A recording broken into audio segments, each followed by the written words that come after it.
Israel, it's your brother K. Judah, giving all praise to the Most High Yah, in faith in Yahshua HaMashiach. To my Israelite family worldwide, I say peace and blessings. Yahshua, do for Israel what you did for Hezekiah. Let's go to Genesis chapter 5. And your brother K. Judah, go pick it up at verse 1. Genesis chapter 5. And your brother K. Judah, go pick it up at verse 1. And it reads, "This is the book of the generations of Adam. In the day that God created man, in the likeness of God made he him. Male and female created he them, and blessed them, and called their name Adam. In the day when they were created. And Adam lived 130 years, and begot a son in his own likeness, after his image, and called his name Seth. And the days of Adam, after he had begotten Seth, were 800 years, and he begot sons and daughters. And all the days that Adam lived were 930 years, and he died." Jump down to verse 7. Verse 7.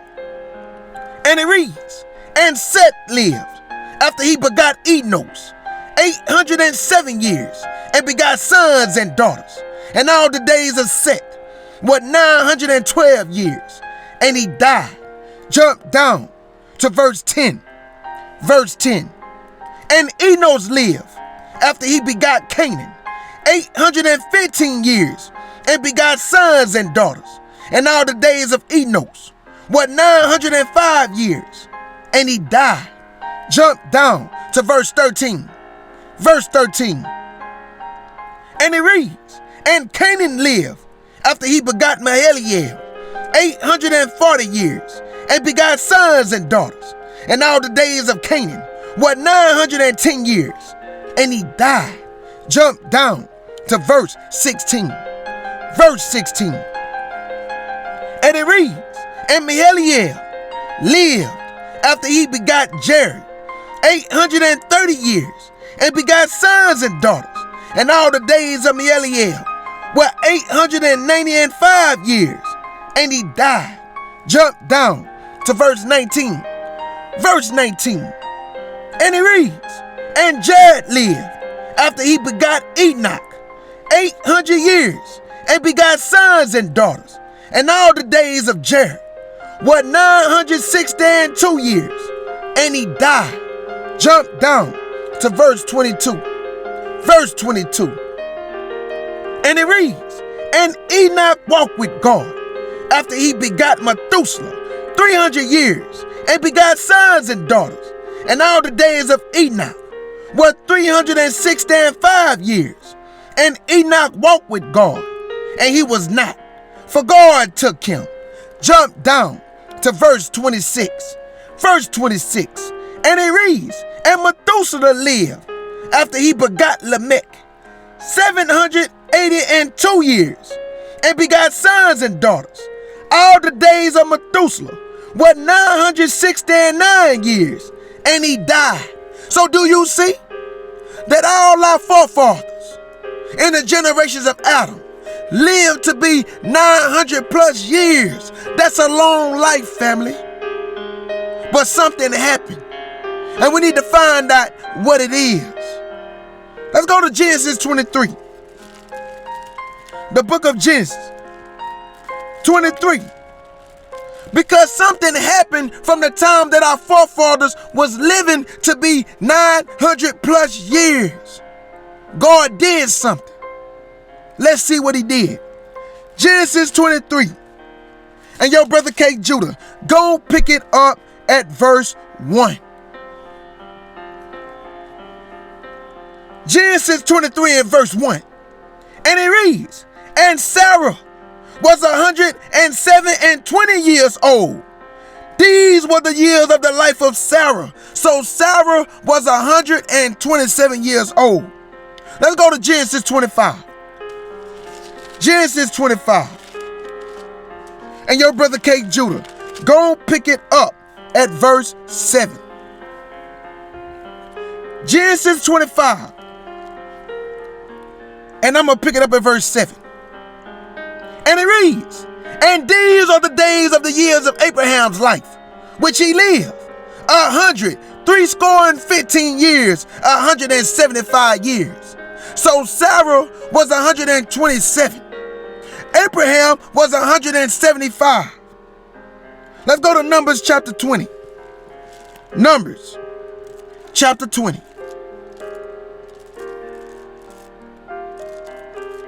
The book of Numbers chapter 20. And your brother K. Judah, go pick it up at verse 22. Numbers chapter 20 and verse 22. And it reads, "And the children of Israel, even the whole congregation, journeyed from Kadesh, and came unto the Mount Hor.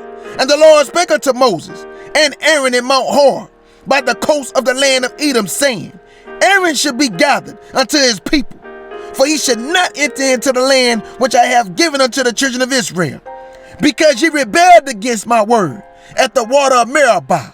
Take Aaron and Eleazar his son, and bring them up unto the Mount Hor, and strip Aaron of his garments, and put them upon Eleazar his son, and Aaron should be gathered unto his people, and should die there.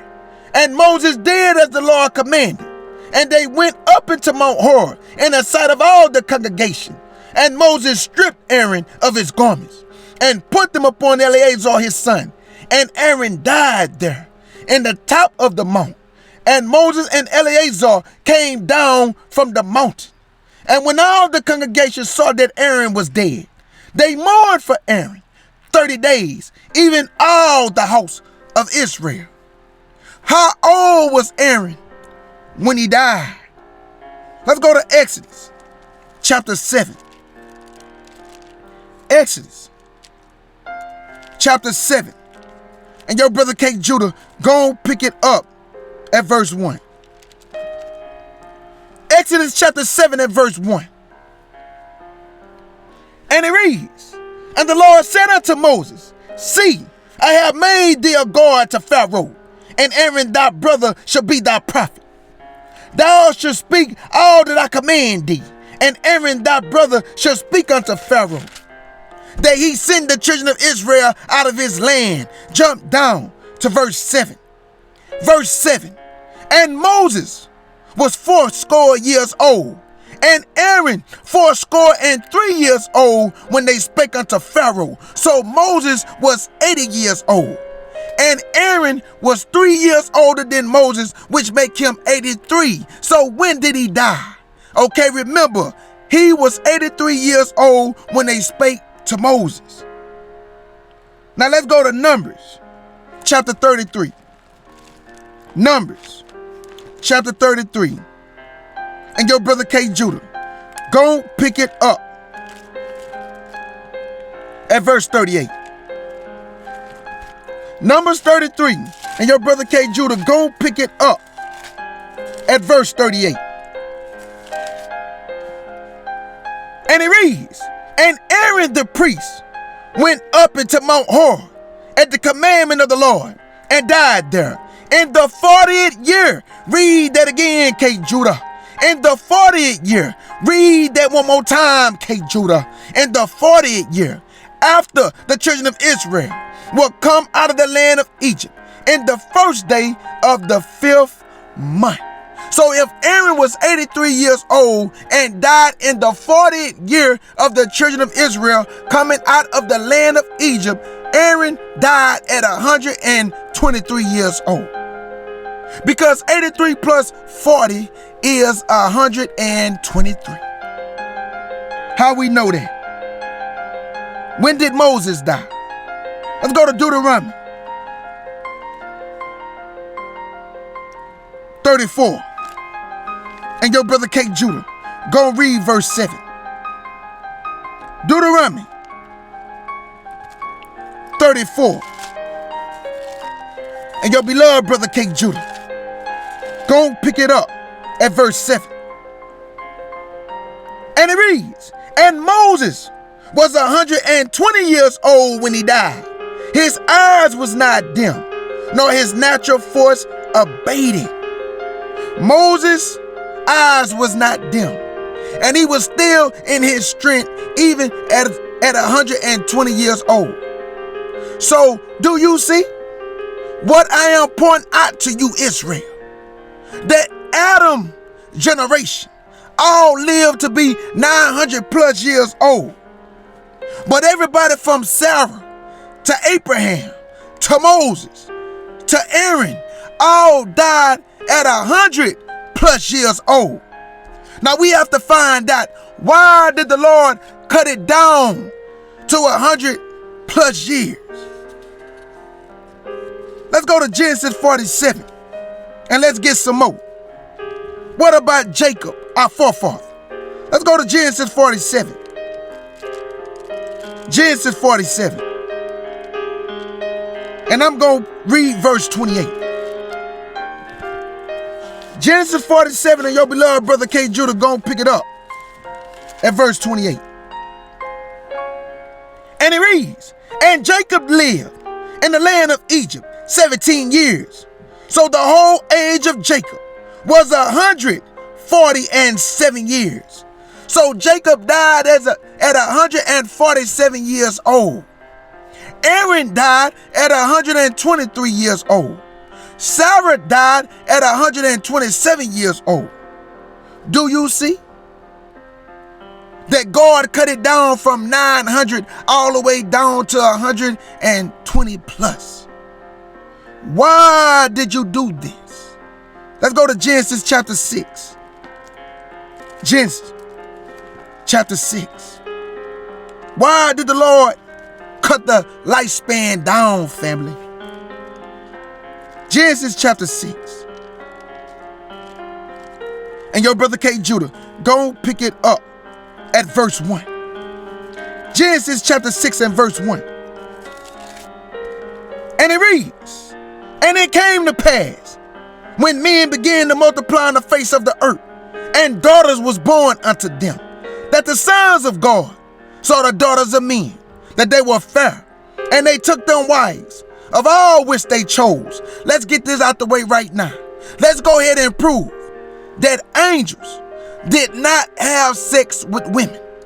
Let's go ahead and shut this down now, that angels did not have sex with women.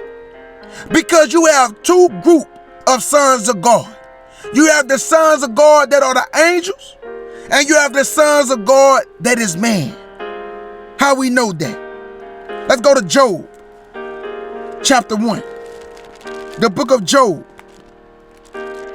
chapter 1. And y'all brother K. Judah, go and pick it up at verse 6. Job chapter 1. And I'm going to pick it up at verse 6. And it reads, now there was a day when the sons of God, talking about the angels, now there was a day when the sons of God came to present themselves before the Lord, and Satan came also among them. These are the sons of God, which are the angels. Now let's get the other sons of God. Let's go to John chapter 1.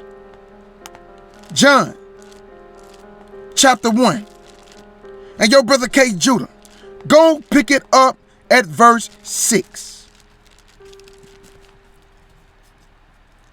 John chapter 1 at verse 6. And it reads,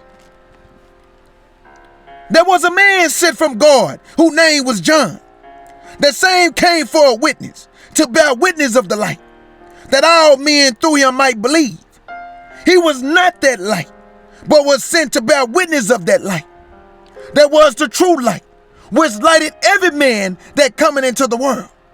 He was in the world, and the world was made by him, and the world knew him not. He came unto his own, and his own received him not.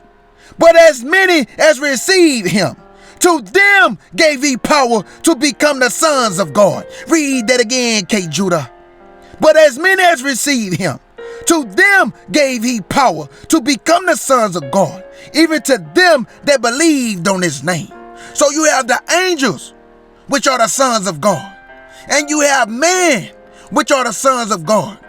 So when you get to Genesis chapter 6, you have to find out what sons of God is he talking about who took the daughters of men. Let's go ahead and prove that he was not talking about no angels. We have to prove this, that the Lord was not talking about no angels. How we know that, K. Judah? Let's go to Luke chapter 24. And this gonna put the nail in the coffin. This is gonna put the nail in the coffin. Luke chapter 24. And I'm gonna pick it up at verse 1. Luke 24 and verse 1. And it reads, Now upon the first day of the week, very early in the morning, they came unto the sepulchre, bringing the spices which they had prepared, and certain others with them. And they found the stone rolled away from the sepulchre. And they entered in, and found not the body of the Lord Jesus. Now jump down to verse 33, and let's see what the Lord is about to say.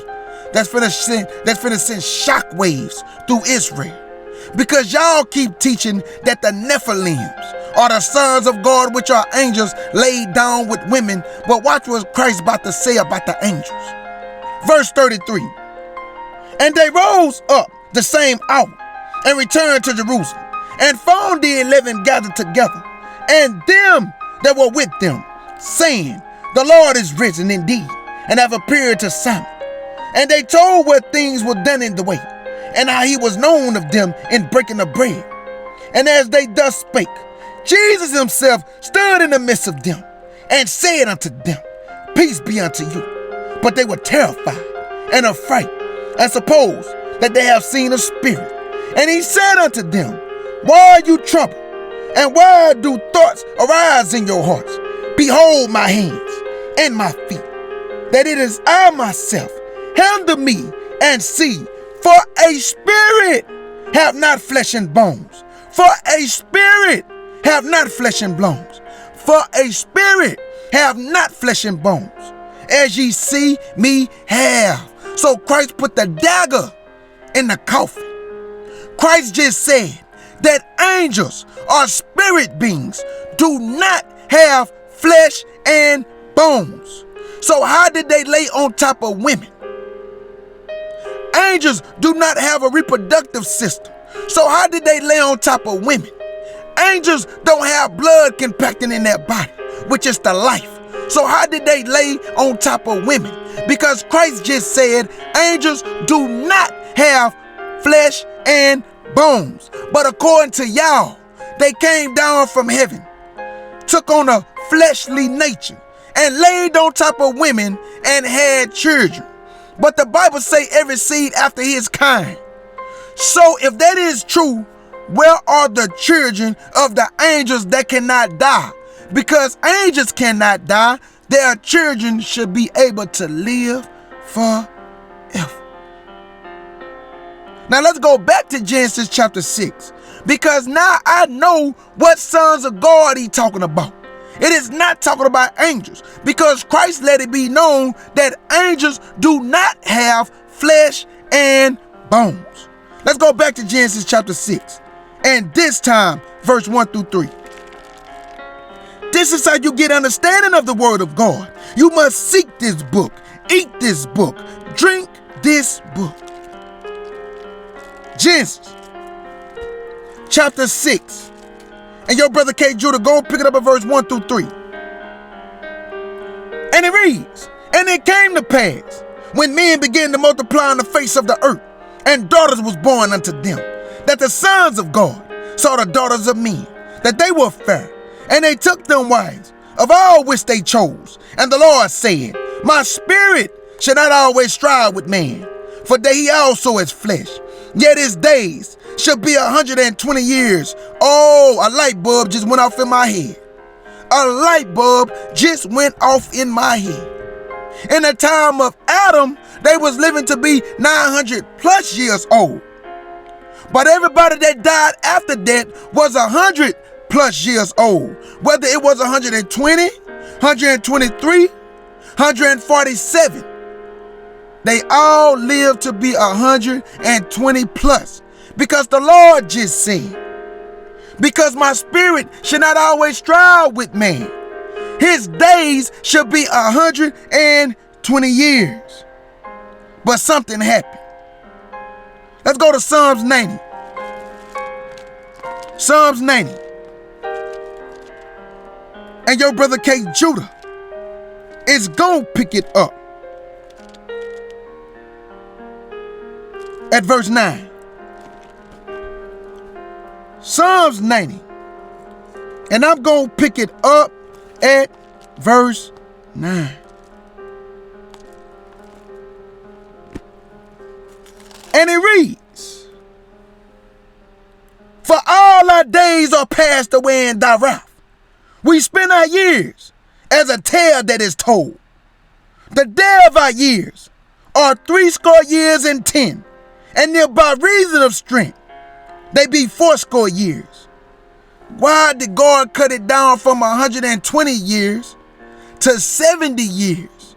And then by reason of strength, you live to be 80 years. Lord, why did you cut our life down to 70 years from 120? And then by reason of strength, you give us 80 years. Why did you do such a thing? Let's go back to Genesis chapter 6. And this time, verse 5 through 7. Why did the Lord do it, family? Let's see. Genesis chapter 6. And your brother K. Judah, go and pick it up at verse 5.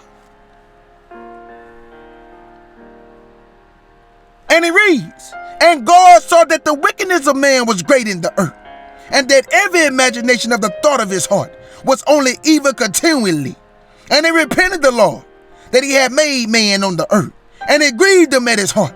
And the Lord said, I will destroy man whom I have created from the face of the earth, both man and beast, and the creeping things, and the fowl of the air, for it repented me that I have made them. That's why the Lord cut it down from 900 years to 120 years to 70 years. And then by reason of strength, you live to be 80 years old. But the Lord did something that I prayed for. The Lord did something that I prayed for. And let's see what it is. Let's go to 2 Kings chapter 20. 2 Kings chapter 20. And your brother K. Judah, go pick it up at verse 1. 2 Kings chapter 20. And I'm going to pick it up at verse 1. And it reads, in those days was Hezekiah sick unto death. And the prophet Isaiah the son of Amoz came to him and said unto him, thus saith the Lord, set thy house in order, for thou shalt die and not live.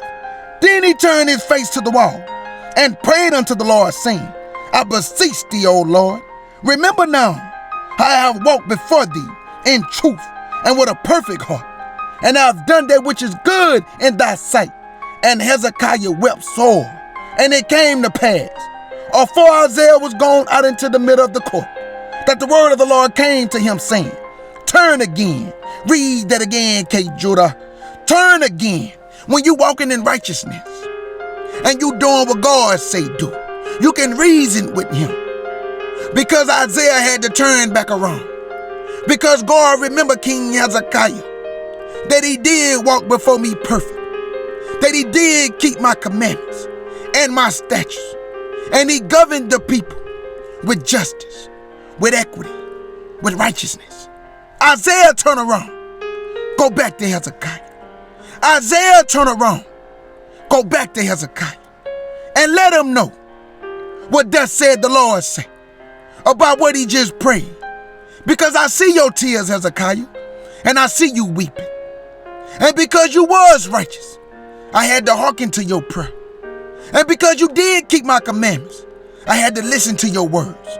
Verse 5, turn again and tell Hezekiah, the captain of my people, thus said the Lord, the God of David thy father, I have heard thy prayer, I have seen thy tears. Behold, I will heal thee. Hold up. First you told him he was going to die.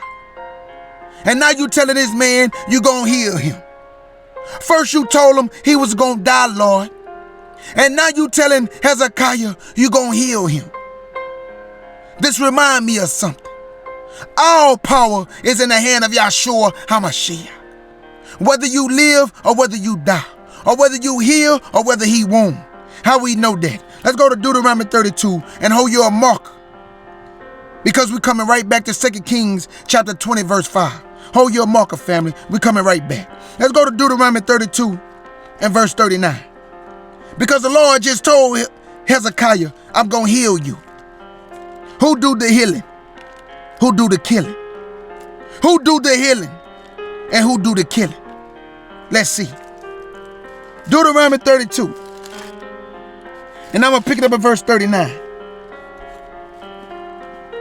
And it reads, see now that I, even I am he, and there is no God with me. I kill. Read that again, King Judah. I kill Hezekiah. Set your house in order, because you're going to die. I kill, and I make alive. I wound, and I heal. Hold up, Isaiah, turn around. Go back to Hezekiah and tell him, I have heard your prayer. I have seen your tears, and I'm going to heal you. Read this again, King Judah. See now that I, even I am he, and there is no God with me. I kill, and I make alive. I wound, and I heal.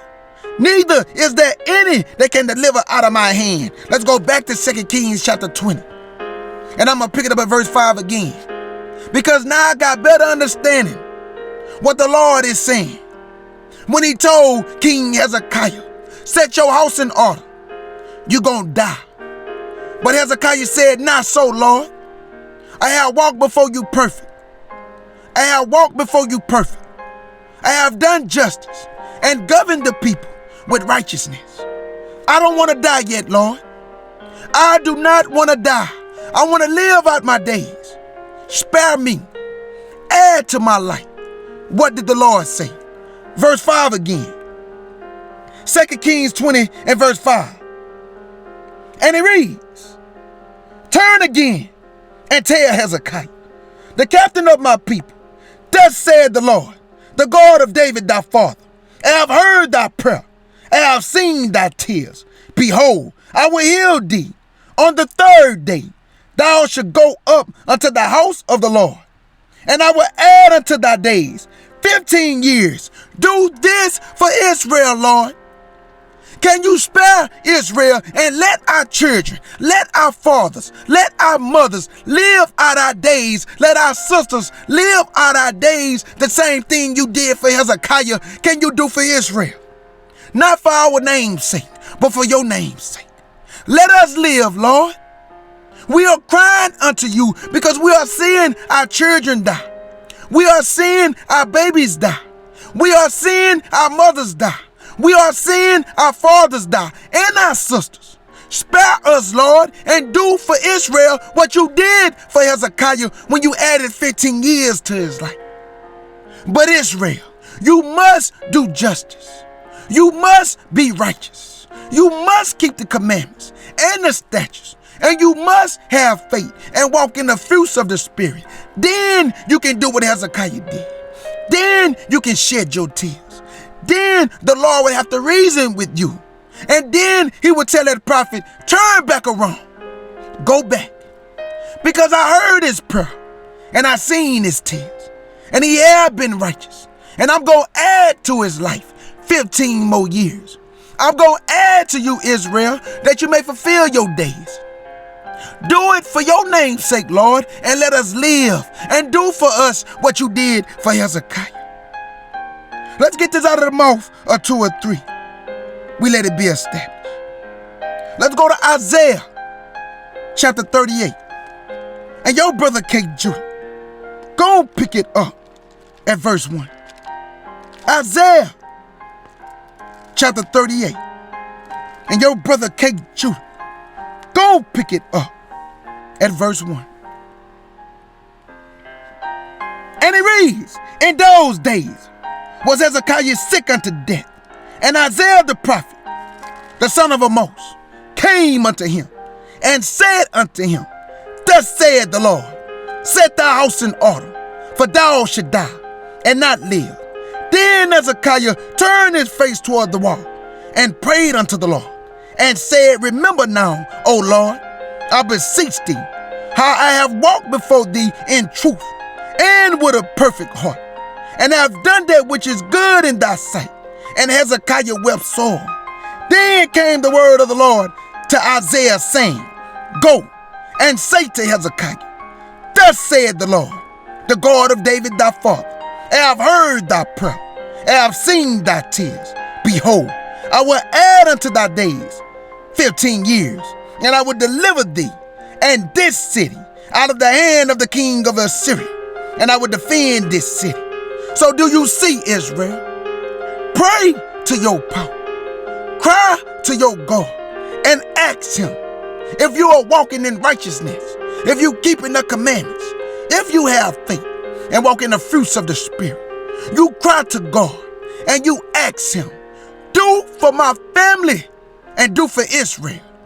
Do for my father and do for Israel. Do for my mother what you do for Israel. Do for my children, do it for Israel. Do for my sisters, do it for Israel. What you did for Hezekiah. Do it, Lord, for your own name's sake. I plead with you, and I am begging you to let our children live.